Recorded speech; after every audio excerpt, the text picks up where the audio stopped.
안녕하세요. 결혼을 앞두고 있던 20대 후반의 여성입니다. 정말 결혼을 해도 아쉽지 않을 좋은 사람이라 믿었는데 제가 사람 보는 눈이 많이 부족했나 봐요. 결혼을 앞두고 헤어졌다는 사실이 실감이 나질 않지만 믿었던 만큼 속았다는 배신감이 더 크네요. 남자친구와는 대학 때 동아리 활동으로 잠깐 만났던 사이입니다. 같이 활동하던 첫 해에는 가끔 같이 밥도 먹고 연락도 주고 받았었는데 대학 2학년을 마치기 전에 남자친구가 군대에 가면서 사이가 멀어졌습니다. 남자친구와 멀어지게 된 게 비단 군대 때문만은 아닙니다.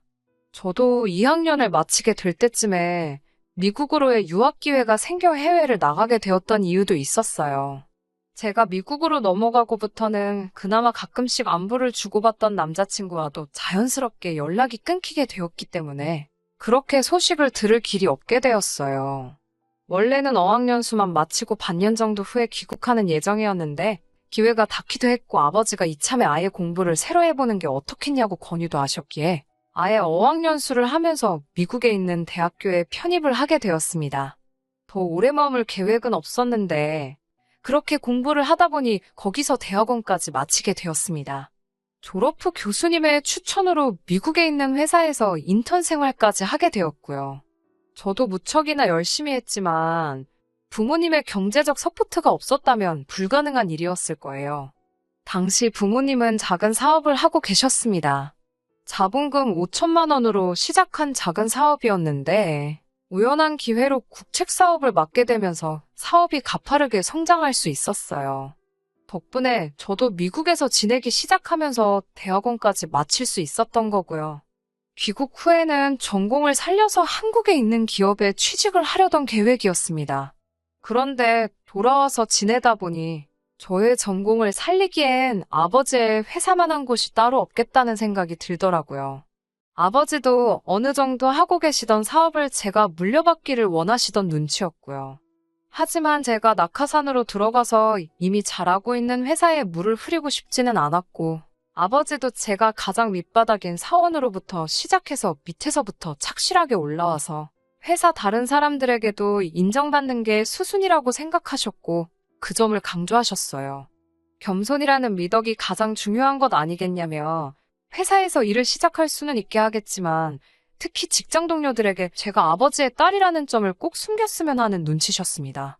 저 또한 아버지가 무슨 말씀을 하시는지 알았고 괜한 오해를 사고 싶지 않았으니 그렇게 하기로 했고 결국 아버지의 회사에서 일을 시작하게 되었습니다. 회사 생활을 시작한 지 2년쯤 지났을 무렵 승승장구까지는 아니지만 회사에서 어느 정도 저도 인정을 받으며 자리를 잡아가고 있던 시기였습니다. 사업이 잘 되기는 했지만 소규모 회사인지라 직원 수가 그렇게 많은 편이 아니에요. 그래서 사람이 들어오고 나가고를 모를 수가 없었습니다. 속한 부서가 다를지라도 서로 얼굴은 알고 지내는 편이고요. 하루는 신입사원을 뽑는데 인사 담당자가 저랑 같은 나이에 같은 대학교 출신이라고 저보고 혹시 아는 사람이냐고 물어왔어요. 지원자 중에 가장 인상 깊은 사람이라 그런데 혹시 제가 아는 사람이거나 한다면 의견 좀 들어보고 싶다고요. 그런데 지원자의 이력서를 보고 저는 깜짝 놀라게 되었습니다.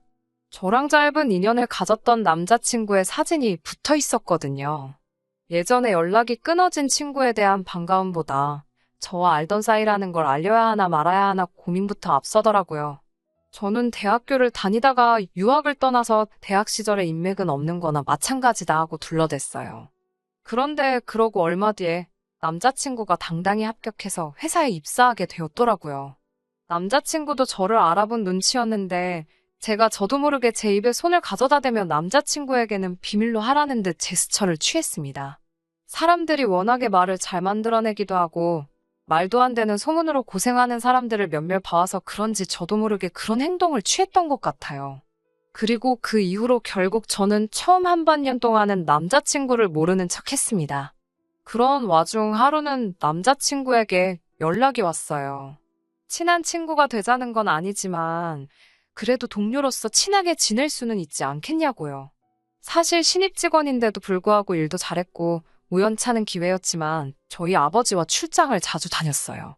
아버지도 남자친구의 능력을 인정하는 분위기였고 저도 한층 멋져진 남자친구 모습에 저도 호감을 느끼고 있었거든요. 아무튼 남자친구가 먼저 용기를 내서 연락을 준 점에 대해 저는 고맙기도 하고 한편으로는 미안한 마음도 들었습니다. 그 이후로는 동료로서 가끔씩 점심도 같이 먹고 영화도 같이 보다가 결국 연인 사이로 발전하게 되었습니다. 그때쯤 아버지한테도 남자친구가 사실은 제가 한국에서 대학교를 다닌 시절부터 알던 사이라고 했습니다. 아버지는 혹시 남자친구 취직에 제가 연관돼 있던 거냐는 걱정만 하시고는 아니란 사실을 알고는 안도의 한숨을 내쉬었어요. 그리고 아버지도 사람이 참 괜찮고 능력도 있는 것 같으니 한번 잘 만나보라고 응원해 주셨습니다. 솔직히 신중하고 말수도 많이 없는 남자친구가 적극적으로 저에게 다가오기 시작했을 때 사실 전 속으로 적잖이 놀랐습니다.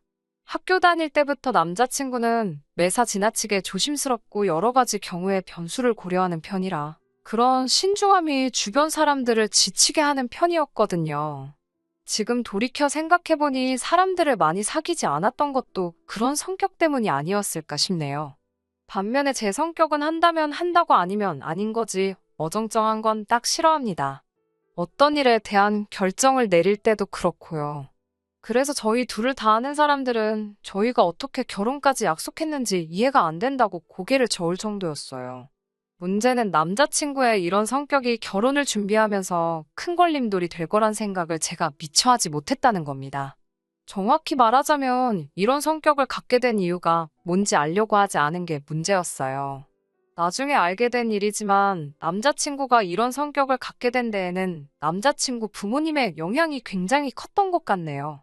결혼 이야기가 나오면서 남자친구 부모님에게 인사를 하러 가게 되었습니다. 남자친구 차가 고장이 났다고 해서 제 차를 끌고 가게 되었어요. 내비게이션에 남자친구가 준 주소를 치고 가는데 집을 찾기가 쉽지 않았어요.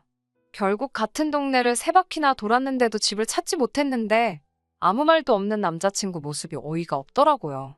게다가 1시 반까지 도착하기로 되어 있었는데 시간은 이미 1시 40분을 넘어간 상황이었으니 어찌나 초조하던지요. 남자친구는 자기가 어머니한테 늦는다고 미리 연락을 해놓았다며 걱정하지 말라고 했지만 처음 인사를 드리러 가는 제 입장에서는 그런 말을 듣는다고 안심이 될 리가 없었지요. 만나 뵙기도 전에 흠이 잡힌 기분이었으니까요. 저는 남자친구에게 그냥 말로 옆에서 어디로 어떻게 가라고 알려달라고 몇 번을 말했는데 남자친구가 계속 그냥 내비게이션이 가라는 대로 가라며 말을 안 하는 거예요. 결국 의도치 않게 자기 집인데 어떻게 가는지도 모르냐고 화를 냈습니다. 남자친구는 우물쭈물해하며 워낙 오랜만이라 까먹었다고 하더군요. 원래 자기가 방향치에 길을 잘못 외운다고 설명을 하는데 분명히 지지난주 주말에도 부모님 뵈러 간다고 했던 사람이 2주 만에 그것도 다른 사람도 아닌 자기 부모님 집에 가는 길을 까먹었다는 게 전혀 납득이 되지 않는 변명이었습니다. 하지만 당시에는 운전 중인데다 이미 예민해질 대로 예민해진 상황에서 남자친구와 말다툼까지 벌이고 싶지는 않더라고요. 남자친구가 거짓말을 하고 있다는 건 확신하고 있었지만요. 어쩔 수 없이 일단 나중에 두고 보자 생각하고 시댁 찾기에 열을 올렸습니다. 그렇게 동네를 5바퀴도 넘게 돌다가 결국 남자친구 부모님이 집 앞으로 나와주신 덕분에 간신히 집을 찾을 수 있었습니다. 다행히 늦었음에도 불구하고 남자친구 부모님은 그렇게 화가 나신 눈치는 아니었습니다. 당신 아들에게 정신 좀 똑바로 챙기라고 하시면서 저에겐 운전하느라 고생했다 하시더군요. 남자친구 어머니께서는 식사 준비도 좀 늦어졌다며 잠깐 기다리라 하셨고 저는 거실 소파에 앉아 있었습니다. 거실에 앉아 찬찬히 집안을 둘러보는데 집이 정말 예쁘고 좋더라고요. 정말 잘 꾸며놓은 호텔이나 모델하우스처럼 보일 만큼 군더더기라곤 하나도 찾아볼 수 없는 집이었습니다. 평소에 남자친구가 워낙 평범하게 다니기도 했고 남자친구 재력에는 관심도 없었기에 솔직히 이렇게 고급스러운 집은 예상을 못했습니다. 아파트에서만 살았던 저였기에 한국에도 이런 미국식 주택이 있는 게 참 신기했어요. 어머님께 제가 2층도 구경해도 되냐고 조심스레 여쭈니 약간 당황하신 얼굴로 떨떠름하게 그러라 하시더군요. 그래서 2층에 올라가니 1층처럼 2층에도 간이 부엌이 하나 있었고 거실하고 방도 있더라고요. 이 큰 집에 남자친구 부모님만 사셔서 그런 건지 2층에는 사람의 온기가 하나도 느껴지지 않았습니다. 쎄한 기분을 뒤로하고 저는 다시 1층으로 내려가기 전에 화장실을 가려고 했어요. 그런데 화장실을 아무리 찾아도 찾을 수가 없었습니다. 부엌도 있고 거실도 있는데 화장실이 없는 게 이상해서 어머님께 2층엔 화장실이 없냐고 여쭤봤어요. 그런데 순간 어머님께서 아버님께 다시 2층엔 화장실이 없냐고 물으시더군요. 어머님 집인데 왜 그걸 아버님께 여쭤보는 건가 싶어서 순간 당황스러운데 어머님이 그런 제 생각을 읽으셨는지 사실 우리가 이사 온 지 얼마 안 돼서 잘 모른다고 말씀하셨습니다. 아무리 그래도 말이 안 된다고 생각했어요. 솔직히 자기가 사는 집에 화장실이 몇 개인지 어디 있는지를 모를 수가 있나 싶었으니까요. 식사를 마치고는 어머님의 설거지를 돕다가 주방 가위에 살짝 손을 베었습니다. 피도 많이 나질 않길래 그냥 밴드 하나 붙이면 해결될 것 같아 어머님께 혹시 구급상자는 어디 있냐고 여쭈니 아까보다 더 당황하신 표정으로 그런 게 집에 있나 모르겠네라며 허둥지둥 하시더라고요. 이 밖에도 식사 중 필요한 물건을 찾기 위해 찬장이란 찬장은 다 열어보시기도 했고 정원 관리는 어떻게 하시냐는 제 질문을 얼렁뚱땅 넘기시는 등 뭔가 찜찜한 일들이 있었어요. 식사 시간 동안 예비 시부모님이 보여주신 모습 또한 영 개운치는 못했습니다. 저란 사람에 대해서는 그다지 궁금해하지 않으시는 눈치였고 오로지 저희 부모님의 직장이나 재산에만 관심이 있으신 것 같았어요. 저는 아버지, 어머니 두 분 다 지금은 은퇴하고 집에 계신다고? 저는 두 분 재산에 대해서는 아는 바가 없다고 말씀드렸습니다. 결혼은 제가 모아둔 돈으로 할 생각이라고도 했고 어른들의 도움은 웬만해선 받지 않을 생각이라고요. 남자친구랑 사실 이 부분에 대해서는 이야기를 진지하게 나눠본 적은 없었지만 오래전부터 생각해온 저희 진심이긴 했습니다.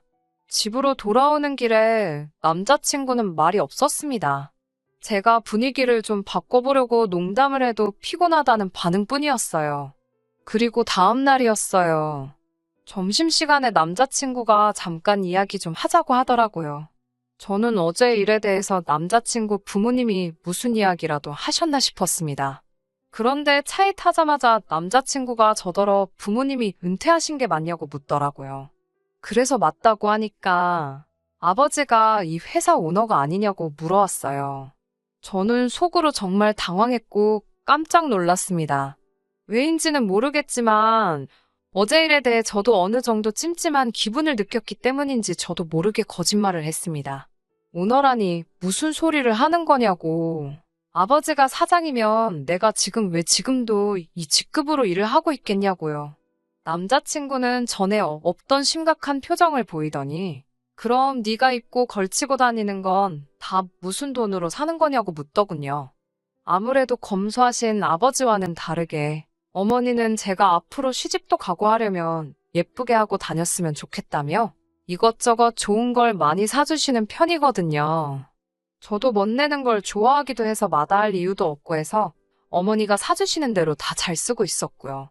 아무튼 남자친구의 질문에 괜히 또 부모님이 재력이 있으시다고 둘러대기도 애매해서 이건 내가 벌어서 사는 거라고 대답했어요. 그랬더니 남자친구가 너 진짜 돈도 없으면서 부자 행세를 하고 다닌 거냐고 어이없다며 웃는 거예요. 처음에는 상황 파악이 안 돼서 남자친구가 왜 이러지 싶었습니다. 남자친구는 저더러 그럼 이 차는 네 차가 맞냐고 묻길래 내가 설마 남의 차를 타고 다니겠냐고 내 차가 맞다고 하니 저더러 진짜 이해가 안 된다면서 다짜고짜 제가 이렇게 개념 없는 여자인지 몰랐다는 거예요. 제가 도대체 하고 싶은 소리가 뭐냐고 따지자 그럼 결혼할 자금은 얼마나 있냐고 물어보더군요. 제가 그런 걸 물어보는 너는 얼마나 있냐니까. 저더러 얼렁뚱땅 넘어갈 생각 말고 솔직하게 불랍니다. 남자친구랑 만나는 동안 남자친구가 저한테 이런 화법을 한 번도 쓴 적이 없었기에 너무 당혹스러웠어요. 결국 제가 남자친구에게 당장 차에서 내리라고 했습니다. 그러자 하긴 네가 가진 게 이게 다인가 본데 간수 잘 해야지라며 제 어깨를 툭툭 치고 내리는 거예요. 사무실로 돌아왔는데 온몸이 부들부들 떨리고 어이가 없더라고요. 결혼 이야기가 나오고부터는 회사 사람들도 저랑 남자친구가 사귀는 걸 알고 있었기 때문에 어두워진 저의 표정에 둘이 싸웠냐고 물었지만 사실 이건 못 싸운 것도 아니고 쪽팔려서 뭐라고 말해야 할지도 모르겠더군요. 하지만 이 사건은 여기서 끝이 아니었습니다. 당연히 헤어지기로 마음을 먹었고 부모님께도 오늘 있었던 일을 말씀드렸어요. 아버지는 충격이 크신 듯 했습니다. 평소에도 남자친구를 높게 사던 아버지는 제가 남자친구와 결혼하면 사업체를 바로 저와 남자친구에게 나눠서 물려주실 생각을 하고 계셨거든요. 어머니도 서울 생활은 너무 지친다며 하루빨리 은퇴해서 공기 좋은 곳에 가서 살고 싶다 하셨고요. 아버지는 생각에 잠기신 얼굴로 어떻게 해야 할지 생각해보자 하셨습니다. 당장 다음날 회사에 출근해서 남자친구를 봐야 한다니 속이 답답해져서 그 길로 일주일간 휴가를 내고 회사에는 나가지 않았어요. 당연스럽게도 남자친구는 제가 부모님은 은퇴하시고 저는 월급쟁이 벌이로 이것저것 비싼 거 사다 나르는 그런 여자로 생각한 건지 연락 한 통 있지 않았어요. 한 주가 흐르고 회사에 출근했는데 사람들이 절 보는 눈빛이 곱지가 않더라고요. 이게 무슨 일인가 싶어서 평소에 친하게 지내던 직원에게 살짝 물어보니 직원이 문자로 나중에 이야기하자고 했습니다. 사원수가 적은 회사다 보니 다른 직원들 눈치가 보였던 모양이에요. 그 직원이 들려준 말은 놀라웠습니다. 남자친구가 회사 사람들에게 제가 사장님의 첩이라는 이야기를 했답니다. 사장님이 저희 아버지인데 제가 그 첩이라니 말도 안 되는 소리잖아요. 그러면서 제가 자기랑 사귄 이유가 사장님의 애인인 걸 안 들키기 위해서 위장할 속셈으로 만난 거라며 자기는 그런 것도 모르고 저랑 결혼까지 생각했다고 피해자 행세를 하고 다녔다더군요. 일개 사원인 제가 무슨 재주로 그 좋은 차에 명품을 휘감고 다녔겠냐며 그게 다 제가 첩질해서 사장님 돈으로 펑펑 쓰고 다녔던 거라고요. 그렇게 남자친구의 말도 안 되는 헛소리에 사람들의 카더라가 더해져 제가 없는 동안 마치 사실처럼 굳어졌습니다. 생각해보면 제가 회사에 처음 들어왔을 때도 사실 채용 계획이 따로 없던 차에 제가 뜬금없이 신입사원으로 들어온 거기도 했고 바로 어제까지 갑작스럽게 말도 없이 휴가를 내고 회사에 안 나왔으니 사람들은 제가 뭔가 진정으로 구린 게 있어서 못 나온다고 생각했던 거고요. 결국 이 소문은 순식간에 퍼져서 아버지 귀에도 들어가게 되었어요. 결국 아버지는 당신의 계획보다 이르게 저를 사장 자리에 앉히셨습니다. 이례적인 파격 승진에 다시 당연히 말이 나오기 시작했고 아버지는 회사 메일을 통해 제가 아버지의 친딸이고 회사 전반적인 업무를 가르치기 위해서 그리고 다른 직원들과의 불화도 줄이기 위해서 여태껏 그 사실을 숨겼다고 이 과정에서 불편함을 느낀 직원이 있다면 유감이라고 적으셨더군요. 그리고는 이와 별개로 저와 아버지에 대한 유언비어를 만들어 퍼뜨린 직원과 그에 동조한 직원은 명예훼손으로 고소를 진행할 예정이니 아는 바가 있는 사람들은 협조해달라고 덧붙이셨습니다. 아버지가 저렇게 강경하게 나가신 이유는 남자친구가 그때라도 자기 잘못을 뉘우치고 아버지와 저에 대한 이상한 소문을 퍼뜨린 걸 사과하면 눈 감아주실 생각이 있으셨던 거였어요. 그런데 그 소문을 직접 사과해야 할 남자친구는 따로 저에게 연락 한 통 없었고 그제서야 상황 파악이 된 직원들 몇몇만이 저에게 찾아와 진심으로 미안하다며 사과를 하더라고요. 그러면서 자기들이 도울 수 있는 게 있다면 뭐든지 돕겠다고요. 명예훼손만 문제가 아니라 자기들 직장이 달린 문제니 더 절박해 보였습니다. 저는 만약의 경우 누가 이 소문을 시작한 건지만 증언해달라고 부탁했습니다. 그리고 아니나 다를까 모든 사람이 제 남자친구를 지목하더군요. 한때는 사랑했던 사람이고 결혼까지 약속한 사람이 갑자기 왜 나한테 이렇게까지 상처를 주는 건지 이해할 수가 없었습니다. 그리고 얼마 지나지 않아서 남자친구에게도 연락이 왔습니다. 남자친구는 저에게 이 모든 일이 저 때문이라며 처음부터 자기를 왜 속였냐고 하더군요. 그러면서 이제라도 자기가 진실을 알았으니 다시 예전으로 돌아가잡니다. 소문에 대한 사과를 할 줄 알았더니 헛소리를 시전하러 나온 거더군요. 마치 자기가 다시 저를 받아주겠다고 말하는 게 참 어이가 없었어요. 남자친구는 저보고 왜 자기한테까지 그 사실을 숨겼느냐고 재차 따지듯이 물었습니다. 자기 예상이 맞지 않았느냐며 자기는 이미 제가 아버지와 연관돼 있는 사람이란 걸 알고 있었다고요. 결혼 이야기가 나올 때쯤 집안 형편 차이로 결혼이 성사되지 않을까 싶어서 남자친구 부모님이 살고 계신다던 그 저택 같은 집도 빌렸다는 사실을 말하더라고요. 자기가 그만큼 저에게 공을 들였다고요. 그 자리에서도 끝까지 거짓말을 한 저에게 오히려 손해배상 청구를 했어야 한다며?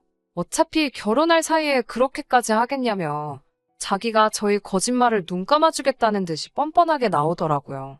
너무 화가 나서 제 앞에 놓여있던 커피잔을 남자친구에게 당장이라도 던져버리고 싶었지만 저 비열한 인간에게 어떠한 구실도 주고 싶지 않았기에 꾹 눌러 참았습니다. 남자친구에게 구질구질하게 굴지 말라고, 너야말로 호화저택까지 빌려가며 나를 속인 게 아니냐고, 너야말로 사기꾼이지 않냐고 한마디 했습니다. 내일 회사 출근하는 대로 너는 명예훼손 및 업무방해로 해고할 거라고 했습니다. 이 업계가 얼마나 좁은지 너도 알지 않냐며 인생 그렇게 살지 말라고 또 한마디 해줬고요. 그제서야 남자친구는 이게 다 저랑 저희 아버지 때문이랍니다. 아버지와 같이 떠난 출장지에서 우연히 저희 아버지 핸드폰을 보게 되었답니다. 아버지는 저랑 같이 찍은 사진을 핸드폰 바탕화면에 해두셨기에 제가 당연히 사장님의 딸이라고 생각했고, 그래서 제 비위까지 맞춰가며 사귀게 된 건데, 정작 저는 아니라고 하니까 딸이 아니라면 제가 아버지의 첩이라는 확신이 들었다고 합니다. 그리고 배신감에 치가 떨렸다는 거예요. 왜 솔직하게 묻지 않았냐고 하니까 요즘 젊은 여자들이 좋은 차에 명품 휘감고 다니면 부잣집 딸이거나 지저분하거나 둘 중 하나 아니겠냐며 저한테 사실을 물어볼 필요도 못 느꼈다나요. 이렇게 썩어빠진 인간하고 만났다는 사실에 너무 억울하고 분노가 치밀어 올랐습니다. 저는 결국 남자친구와 파혼했고 명예훼손으로 남자친구를 고소했습니다. 저뿐만 아니라 저희 아버지도 남자친구를 명예훼손으로 고소했고 나아가 회사의 입장에서도 남자친구를 같은 이유로 고소했어요. 어떻게 저를 속여서 저랑 결혼해서 회사까지 손에 넣으려고 했는데 남자친구는 당장의 합의금만으로도 몇 천이라는 돈이 빠져나가게 생긴 꼴이었죠. 그제서야 남자친구는 상황 파악이 된 건지 저를 다시 받아주겠다는 헛소리가 아니라 제 앞에 찾아와 손이 발이 되도록 싹싹 빌기 시작했어요. 당연한 말이지만 합의는 없었습니다. 소문이야 오해가 이미 다 풀린 상황에 넘어갈 수 있는 일이었지만 호화저택까지 빌려가며 저에게 자기 집이 마치 잘 사는 입인 척 거짓말을 했다는 사실이 너무 악질적이라는 생각이 들었어요. 저도 모든 사실을 숨겼다는 점에 잘한 거 하나 없다는 거 알고 있습니다. 하지만 남자친구가 저의 배경이 아니라 저를 사랑했던 거라 믿었고 모든 것을 알게 된 지금 남자친구는 뭣도 아닌 저를 사랑한 게 아니고 오직 저를 얻음으로써 자기에게 떨어질 콩고물만을 노리고 있던 사기꾼이 분명했으니까요. 그리고 당연히 그 죗값을 치러야 한다고 생각합니다. 회사 내에서 오해는 풀렸지만 저도 직원들을 속여왔다는 죄책감에 회사를 나오기로 결심했습니다. 아버지가 이뤄놓은 성공의 숟가락을 올리는 게 아니라 제가 여태껏 배워온 것과 경험을 살려서 직접 제 사업체를 차리기로 했어요. 아버지는 처음에는 왜 편한 길이 있는데 힘든 길로 가려는 거냐며 반대하셨지만 저의 생각을 듣고는 저를 인정해 주시고 제 뜻을 따라주기로 하셨어요. 저도 이제 다른 사람을 속이지 않고 제 스스로 인정받는 사람이 되기 위해 여태 하던 것보다 훨씬 더 많이 노력을 해야겠습니다. 끝까지 들어주셔서 감사합니다. 오늘의 사연은 여기까지입니다. 구독과 좋아요, 알람 설정 부탁드리고 더 좋은 사연으로 다시 찾아뵙겠습니다. 감사합니다.